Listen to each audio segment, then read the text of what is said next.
La revue de presse.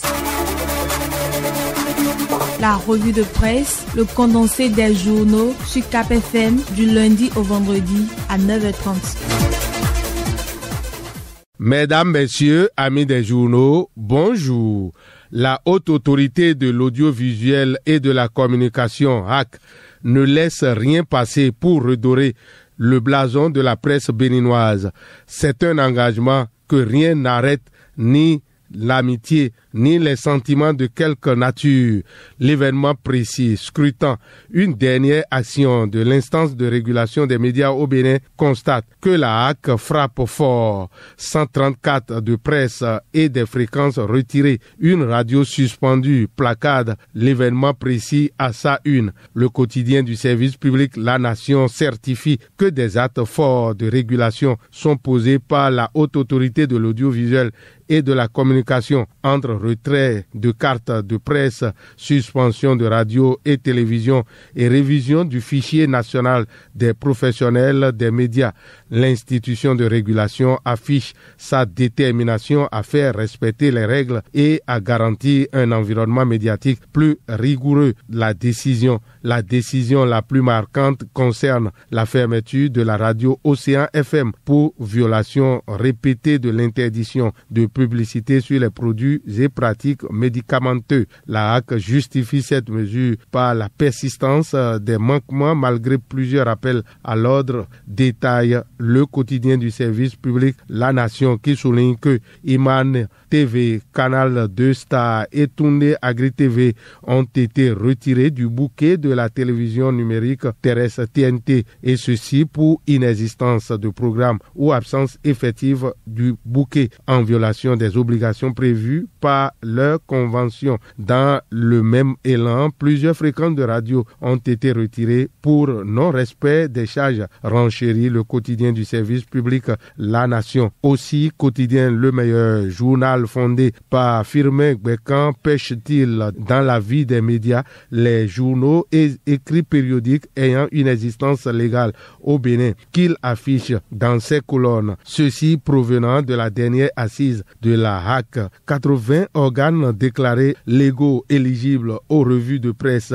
Remarque Le Matin, Le Pays Émergent, Décryptage Info. Voilà qui amène le Progrès à présenter dans ses colonnes le nouveau visage des médias au Bénin. La HAC réformatrice avec à sa tête le président Édouard Loko veut ennoblir la maison, veut ennoblir la profession des hommes et des femmes des médias et la rendre plus saine. La présidence de la République est aussi une mission républicaine noble qui a besoin d'être assumée par des citoyens capables et sains en matière d'équilibre sanitaire, physique, mental, psychique et autres. Le quotidien du service public affiche à la manchette que suite à l'examen médical obligatoire, la Cour constitutionnelle valide les candidatures de Wadaï et de Rumpé. C'est avec leur colistier que les deux duos sont validés par la Cour constitutionnelle pour la présidentielle de 2026, rapporte Fraternité. L'événement précis, le matinal, le Télégramme, Dynamise Info, quotidien Le Meilleur, Le Matin, Décryptage Info et Le Pays Émergent, appuyé par Matin Libre. Rendez-vous donc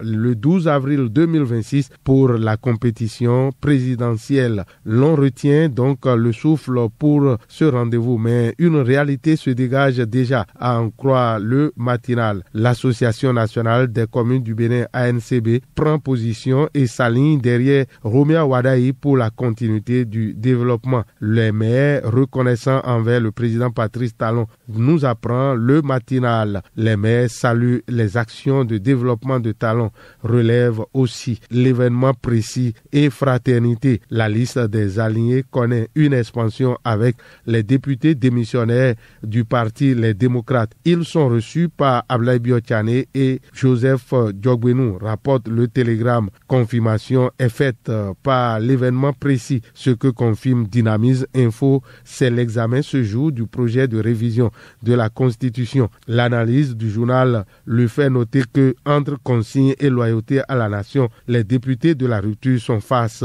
à leur conscience.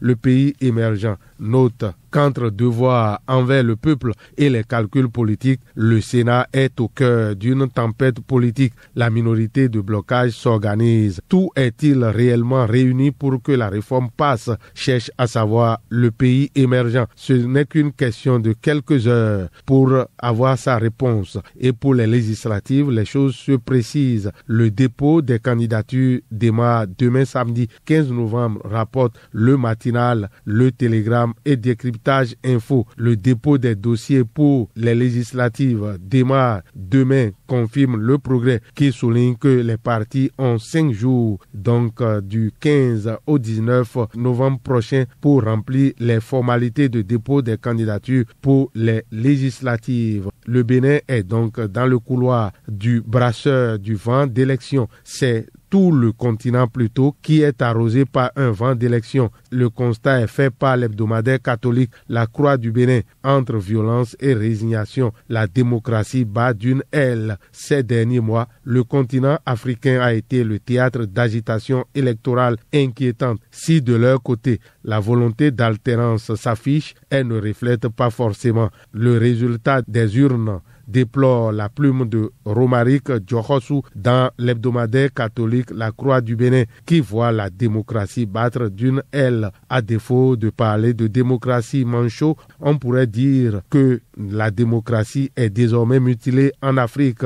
Et moi, être humain, dois-je me faire manchot de par mes actes? En tout cas, le pape Léon XIV, lui, a préféré faire des recommandations à travers un message pêché par l'hebdomadaire catholique La Croix du Bénin. Dimanche 16 novembre 2025, l'Église catholique célèbre la 9e journée mondiale des pauvres et le pape Léon XIV souhaite que cette année jubilaire puisse encourager le développement de politiques de lutte contre les formes anciennes et nouvelles de pauvreté ainsi que de nouvelles initiatives de soutien et d'aide aux plus pauvres. Seigneur, mon Dieu, tu es mon espérance, c'est toi mon espérance, écrit le pape Léon XIV, rapporté par l'hebdomadaire catholique La Croix du Bénin. Oui, seul Dieu peut tout, il est notre espérance. Et à nous de nous demander qui sommes-nous? Chambre à air, dégonflons-nous. Fin de cette revue. À la prise de son, Samson Adjagba. Réalisation et présentation, Lucien Dossou. Agréable journée à toutes et à tous. Bon week-end. C'était la revue de presse. Retrouvez la revue de presse sur le site www.capfm.com.